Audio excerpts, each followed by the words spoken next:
Good morning friends, आपका स्वागत है यूरेका पे। हम एनसीईआरटी क्वेश्चन आंसर सीरीज में क्लास 12th जो पॉलिटिकल साइंस की पुस्तक है उसके चैप्टर 7th को देख रहे हैं, जो क्षेत्रीय आकांक्षा से संबंधित है। इसके क्वेश्चन नंबर 8 और 9 को आज हम देखेंगे इस वीडियो के माध्यम से। तो आइए हम क्वेश्चन नंबर 8 को देखते हैं। यह एक सब्जेक्टिव प्रश्न है। तो क्वेश्चन नंबर 8 है, हर क्षेत्रीय आंदोलन अलगाववादी मांग की तरफ अग्रसर नहीं होता है। इस अध्याय से उदाहरण देकर इस तथ्य की व्याख्या कीजिए। यानी कि आपकी जो क्षेत्रीय आकांक्षा की चैप्टर है, इससे आपको कुछ एग्जाम्पल देने हैं, जिसमें आपको ये बताना है कि जितने भी अलगाववादी आंदोलन है, इसकी जो मांगे हैं वो जो क्षेत्रीय आंदोलन है वो हर एक अलगाववादी आंदोलन नहीं होता है। यानी कि जो आंदोलन मूवमेंट चलते हैं, ज़रूरी नहीं है कि वो देश से अलग होने की ही बात करे। कभी कभी स्वायत्तता की मांग भी की जाती है और उनकी अन्य मांगें भी होती है। तो यही आपके प्रश्न में पूछे जा रहे हैं कि हर क्षेत्रीय आंदोलन अलगाववादी आंदोलन नहीं होता है। आपको इसी चैप्टर से एग्जाम्पल देकर के समझाना है। तो आइए हम देखते हैं, इस चैप्टर से कुछ एग्जाम्पल के माध्यम से समझते हैं इस प्रश्न को। भारत एक बहुभाषी बहुसांस्कृतिक देश है, इसलिए यहाँ विभिन्न क्षेत्रों में अपनी पहचान, भाषा और विकास से जुड़ी हुई क्षेत्रीय आकांक्षाएं उभरती रहती है। लेकिन सभी क्षेत्रीय आंदोलन अलग राष्ट्र बनाने की मांग नहीं करते। अधिकांश आंदोलन अधिक स्वायत्तता, विकास और राजनीतिक अधिकारों की मांग तक ही सीमित रहते हैं। एग्जाम्पल के लिए अगर हम देखें तो आंध्र प्रदेश का आंदोलन है, असम का आंदोलन है, पंजाब का आंदोलन है। तो इस प्रकार के एग्जाम्पल हैं।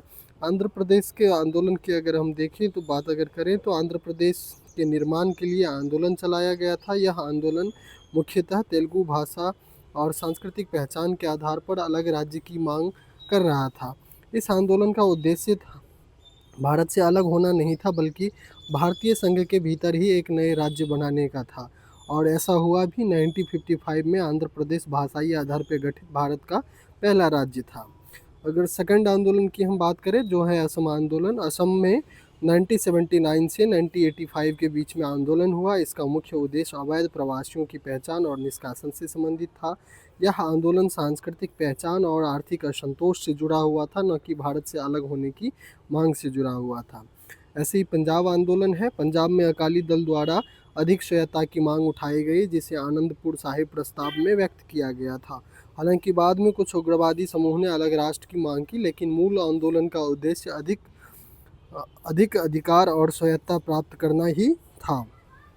इन उदाहरणों से स्पष्ट होता है कि भारत में अधिकांश क्षेत्रीय आंदोलन अलगाववाद नहीं, बल्कि लोकतांत्रिक अधिकारों, सांस्कृतिक पहचान और क्षेत्रीय विकास से जुड़े होते हैं। इसलिए हर क्षेत्रीय आंदोलन को अलगाववादी आंदोलन नहीं कहा जा सकता है।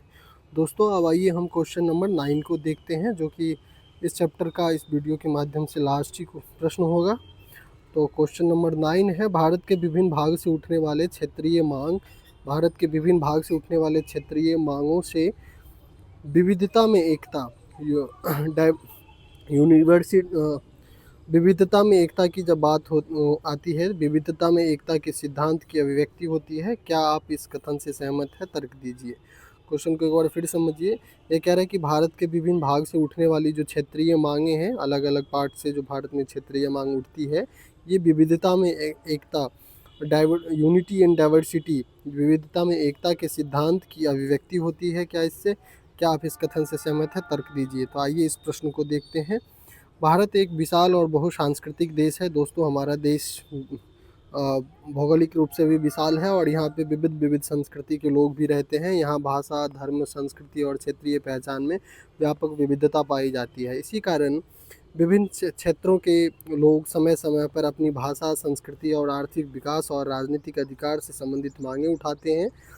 भारत की लोकतांत्रिक और संघीय व्यवस्था इन क्षेत्रीय आकांक्षाओं को समायोजित करने का प्रयास करती है।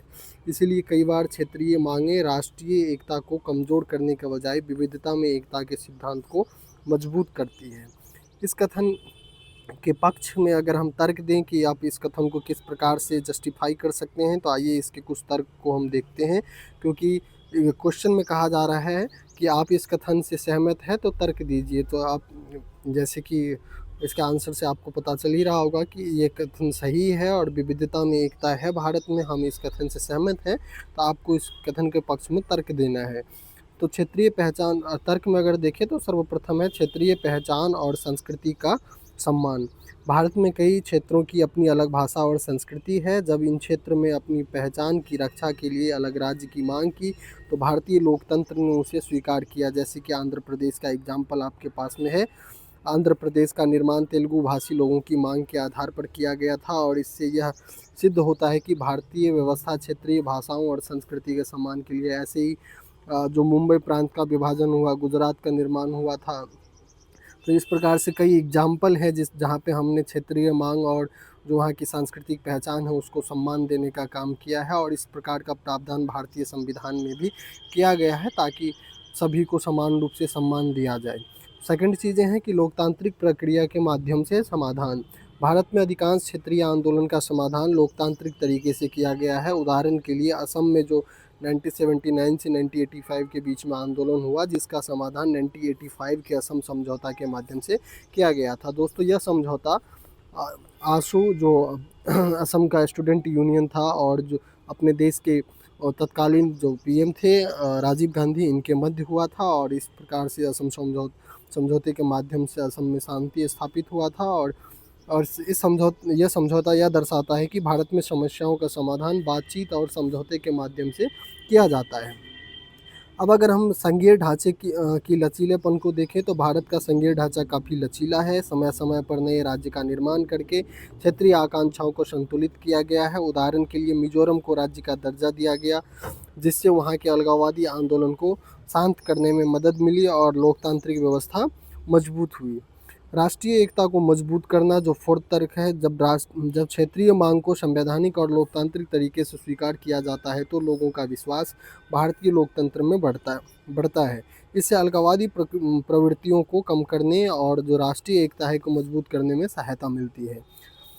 अब अगर इस प्रश्न के निष्कर्ष को देखें तो इस प्रकार भारत में क्षेत्रीय मांग केवल असंतोष का संकेत नहीं है, बल्कि वे लोकतांत्रिक व्यवस्था और संघीय ढांचे की कार्यप्रणाली को दर्शाता है। जब इन मांगों को संवैधानिक और लोकतांत्रिक तरीके से स्वीकार किया जाता है तो वे राष्ट्रीय एकता को कमज़ोर करने के बजाय विविधता में एकता के सिद्धांत को और अधिक मजबूत करती है। दोस्तों, मुझे उम्मीद है कि आपको ये वीडियो पसंद आया होगा। और आपको अगर ये वीडियो पसंद आया हो तो कृपया चैनल को सब्सक्राइब करें और वीडियो को दोस्तों के साथ ज़रूर शेयर करें। ये सभी प्रश्न अत्यंत महत्वपूर्ण है आपके बोर्ड एग्ज़ाम या फिर आप किसी भी एग्ज़ाम में बैठते हैं उन सभी के लिए। मिलते हैं नेक्स्ट चैप्टर में नेक्स्ट वीडियो के साथ। धन्यवाद।